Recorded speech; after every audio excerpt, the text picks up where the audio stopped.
ఈ ప్రపంచంలో నా అన్వేషణ గాడి కంటే ఎదో ముండా కొడుకులు ఎవరన్నా ఉన్నారంటే ఇప్పటికీ నా అన్వేషణ గాడిని ఫాలో అవుతున్న హిందువులు. ఈ వీడియో అందరికీ షేర్ చేయండి. మీకు సిగ్గు శరం మానం ఉందరా? ఉందా? నిజంగా చెప్తున్నా, ఎవరైతే ఫాలో అవుతున్నారో ఇప్పటికీ వాడిని, మీకుందా సిగ్గు శరం? అరే, హిందువుల్ని ఎన్నెన్ని మాట్లాడుతున్నాడు రా, రేపులన్నీ చేసి హిందువులు అంటున్నాడు. దాంతో పాటుగా మన సీతాదేవికి రేపు జరిగిందని అంటున్నాడు. జరిగిందా? ఒప్పుకుంటున్నారా? ఎలారా ఫాలో అవుతున్నారు? ఇప్పటికీ 18 లక్షల మంది ఇన్స్టాగ్రామ్ లో, 25 లక్షల మంది యూట్యూబ్ లో ఉన్నారే.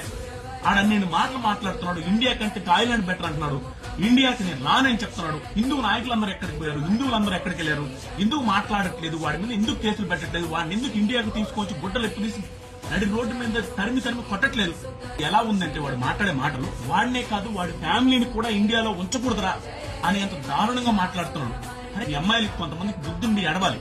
అరే, వాడు మీ హక్కుల కోసం పోరాడుతున్నాడంటే ఎలా నమ్ముతున్నారమ్మా మీరు? ఎలా నమ్ముతున్నారు?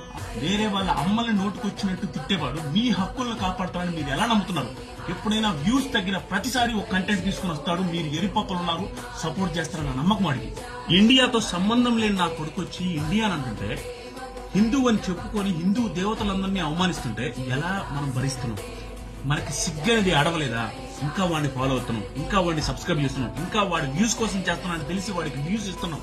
అన్నిటికంటే దారుణమైన విషయం ఏంటంటే, ఇందాక నా అన్వేషణ గాడిది ఒక ఆడియో ఇచ్చాను. ఆ ఆడియోలో 14 ఏళ్ల పాపని రేప్ చేశాను అని అతనే ఒప్పుకుంటున్నాడు. ఇండియాకే రాని వాడికి, ఇండియా అంటే పడిన వాడికి ఇండియన్ ఫాలోవర్స్, హిందూ అంటే పడిన వాళ్ళకి హిందూ ఫాలోవర్స్ ఎందుకురా? దయచేసి హిందువులందరూ అలాంటి యదవని అన్ఫాలో చేసి అన్సబ్స్క్రైబ్ చేయండి.